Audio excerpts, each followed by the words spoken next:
Vishwakarma foundry works, Tanda, Ambedkar Nagar, UP. कृषि यंत्रों के क्षेत्र में एक जाना पहचाना नाम।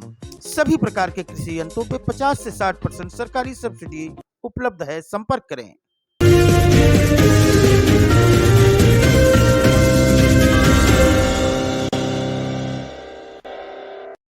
आप पार्टी 278 विधानसभा टांडा 2022 के प्रत्याशी राकेश वर्मा से हमारे संवाददाता रवि श्रीवास्तव की सीधी बातचीत हुई।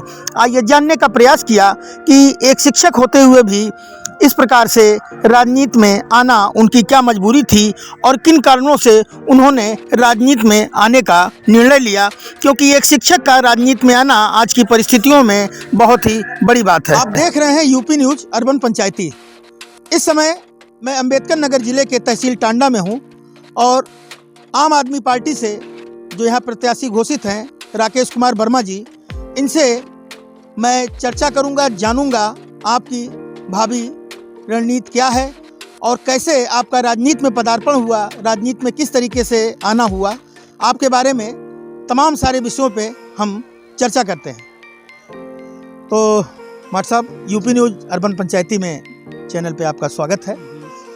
तो माट साहब ये बताएं कि जी के माध्यम से रवि जी, आपका भी अर्बन पंचायती न्यूज चैनल के माध्यम से आपका भी हार्दिक स्वागत अभिनंदन करता हूं कि ये मेरा सौभाग्य है कि आप मेरा आज कुछ मुझसे पूछने आए हैं। जी पूछें। तो माट साहब, मेरा आपसे ये जानना है कि आप चूँकि पेशे से एक अध्यापक हैं, शिक्षक हैं, और राजनीति चूँकि आजकल हर आदमी के बस की बात रही नहीं। सामान्य तौर पे देखा जाए तो बहुत सीधा साधा व्यक्ति आज के दिशा दौर में जो है राजनीति नहीं कर सकता, लेकिन आपका राजनीति में आना किस प्रकार हुआ? जी, सबसे पहले मैं बता दूं, मैं HT इंटर कॉलेज टांडा में रसायन विज्ञान प्रवक्ता पद पर कार्यरत हूँ। 1996 से मेरी नियुक्ति हुई थी और अभी भी मैं कार्यरत ही हूँ। और मैंने 2012 तक मैं यही सोचता था कि ये राजनीति माने यही होता है कि 10-20 को मर्डर कर दो, किसी का घर जला दो, दंगा फैला दो, बहन बेटियों का किसी के रेप कर दो, यही सब विधायकी सांसदी का मापदंड हुआ करता था। तो एकदम से मुझे राजनीति से घृणा होती थी। कोई राजनीति की बात करता भी था तो मुझे बड़ा गुस्सा लगता था, जैसे लगता था कि इसका जीभ में पकड़ के नोच लूँ। क्या यही अपने देश की राजनीति है? मन एकदम दुखी हो गया था। अपने जो देश में राजनीति चल रही थी, जात पात की, हिंदू मुस्लिम की, और ये छोटका बड़का, ये सब की राजनीति, यही सब राजनीति होती थी। आम जनता उसका कोई फ़ायदा नहीं पाती थी। तो 2013 में माननीय अरविंद केजरीवाल जी, उसके पहले भी मैं केजरीवाल जी को जानता था, वैसे मैं सुनता था, क्योंकि इंडिया अगेंस्ट करप्शन में या जो वहाँ जंतर मंतर पर धरना हुआ था तो लोकपाल के लिए, तो उसमें भी हमने टांडा में कैंडल मार्च वगैरह सब मैंने निकाला था और मैं भी उसमें सहयोगी था। तो केजरीवाल को मैं बहुत थोड़ा जानता था, लेकिन 2013 में मैंने जब केजरीवाल जी को इधर बेनिया बाग में देखा और उनकी सादगी देखा, उनके जो आम आदमी पार्टी की विचारधारा से मैं बहुत प्रभावित था कि ऐसी भी कोई ईमानदार सरकार आवे जिसमें आम जनता, गरीब जनता को भी उसका हक मिले और जो जाति पात से ऊपर उठकर हो, हिंदू मुस्लिम से ऊपर उठकर हो, छोटका बड़का की राजनीति से ऊपर उठकर हो। तो ये इसलिए मैंने ये समझ लिया कि यही व्यक्ति है और यही पार्टी जो है यही अपने देश का, अपने समाज का, अपने नागरिकों का कल्याण कर सकती है। इसलिए मैं तब से आ गया हूँ। आज मुझे रवि जी 8-9 साल लगभग हो रहे हैं जब से पार्टी बनी है, तब से मैं जुड़ा हुआ हूँ। पार्टी ने मुझे टिकट दिया, अरे वो प्रत्याशी घोषित किया, तो मैं भी भाई सबका बहुत बहुत आभारी हूँ, अपने संजय भैया का, अपने केजरीवाल साहब का, कि उन्होंने मुझे इस लायक चुना। जी। योगेश सेल्स एंड सर्विस, सभी प्रकार के वाहनों का इंश्योरेंस, कैशलेस सुविधा, computerised painting machine, Maruti, Hyundai, Tata, Honda, Toyota, Ford आदि कारों के ओरिजिनल पार्ट्स के लिए संपर्क करें। अधिक जानकारी के लिए दिए गए नंबरों पर संपर्क करें। लेकिन मट साहब, आजकल की राजनीति इतनी गंदी हो गई है, तो क्या साफ सुथरों लोगों के लिए आज की राजनीति में जगह आप देखते हैं क्या? देखिए, ऐसी बात नहीं है। श्रीमद् भागवत में भी लिखा हुआ है, राजनीति करना और अध्यापन करना और खेती करना, ये 3 काम बहुत पुण्य माने गए हैं। राजनीति अगर होगी नहीं तो किसी गरीब, मजलूम और मतलब अत्याचार से पीड़ित हो, भ्रष्टाचार से पीड़ित, कैसे उसका हक मिलेगा? राजनीति करना नहीं गंदा है, राजनीति करने वाले गंदे हो गए हैं रवि जी, यही फ़र्क है। अगर हमको नाली साफ़ करनी है तो कीचड़ साफ़ करना है तो हमें कीचड़ में घुसना पड़ेगा। तो आप की जो है भाभी भविष्य का कोई खाका है टांडा विधानसभा क्षेत्र के लोगों के लिए? बिल्कुल क्यों नहीं है।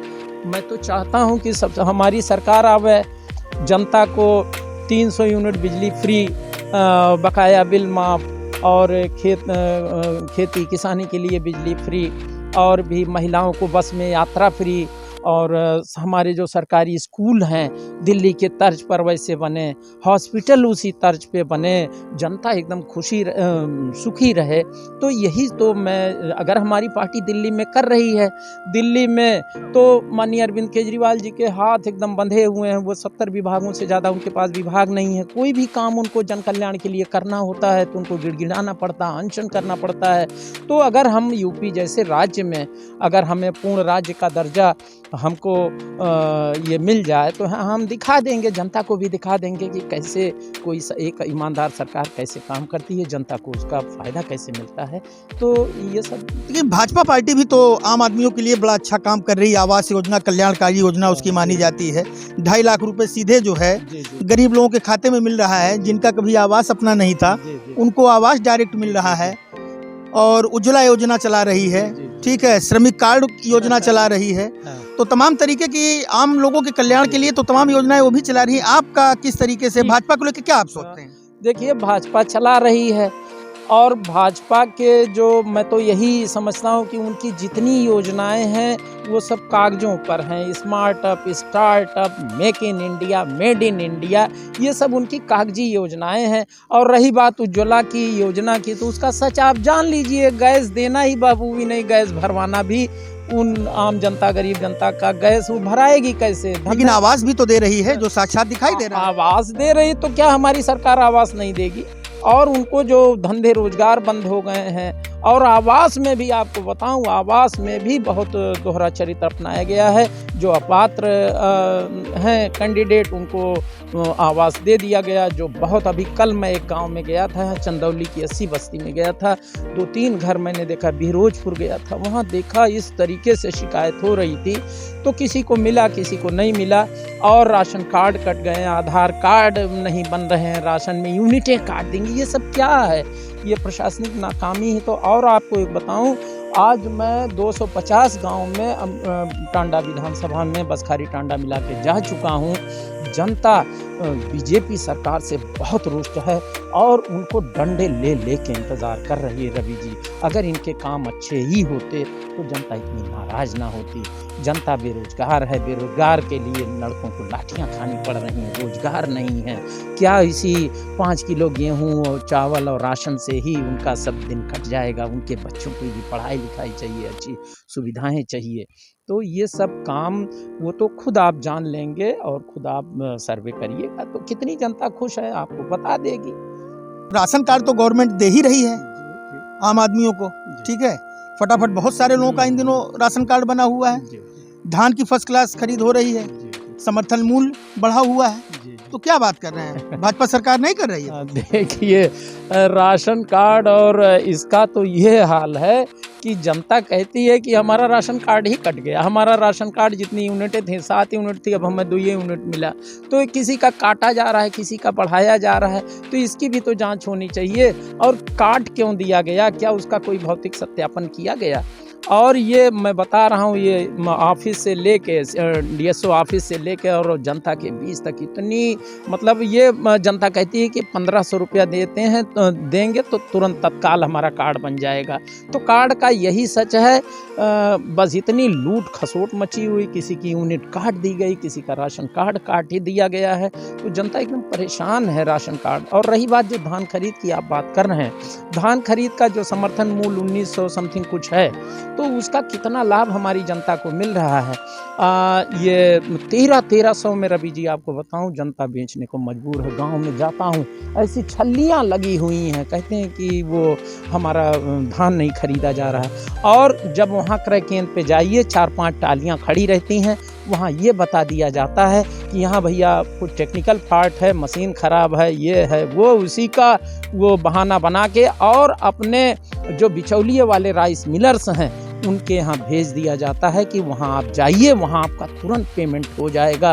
तो क्या करे बेचारा किसान, 1300 रुपये में बेचने को मजबूर होता है। मेरा ही साला था, मुझसे कहने लगा कि हमें यहाँ लाना है, तो हम कहे ये बात कैसी कि बरियामन का धान यहाँ टांडा एनटीपीसी के पास किसी राइस मिलर के पास आ रहा है। तो ये भी मुझे बड़ा अटपटा लगा, लेकिन मैं जब इसका सच जाना तो लोगों ने बताया है कि इस तरीके से इसमें खेला चल रहा है। तो रवि जी ये सब एकदम से प्रशासनिक नाकामी है। मतलब जनता तो एकदम बेहाल है, और किसान तो का तो ना कहिए, उसको तो अपनी उपज का ये इन्होंने दुगना देने को कहा था, हमको लगता है उसकी उपज का आधा भी उसको नहीं मिलता। तो ये थे आप टांडा विधानसभा से आम आदमी के प्रत्याशी राकेश वर्मा जी, और उनसे चुनावी चर्चा से लेके, राजनीतिक चर्चा से लेके और वर्तमान सरकार के बारे में भी तमाम बातें हुई। आपके विचारों को हम लोगों ने सुना, समझा।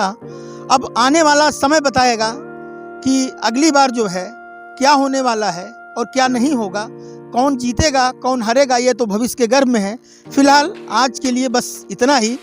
यूपी न्यूज़ अर्बन पंचायती से कैमरामैन वर्षिप टंडन के साथ मैं रवि श्रीवास्तव, टांडा, अंबेडकर नगर। कृषि सेल्स कॉर्पोरेशन, निर्माता मिनी राइस प्लांट एवं स्पेयर पार्ट्स। आधुनिक राइस प्लांट लगवाने एवं बेचने के लिए संपर्क करें। मुबारकपुर, टांडा, अंबेडकर नगर, यूपी। अधिक जानकारी के लिए दिए गए नंबरों पर संपर्क करें।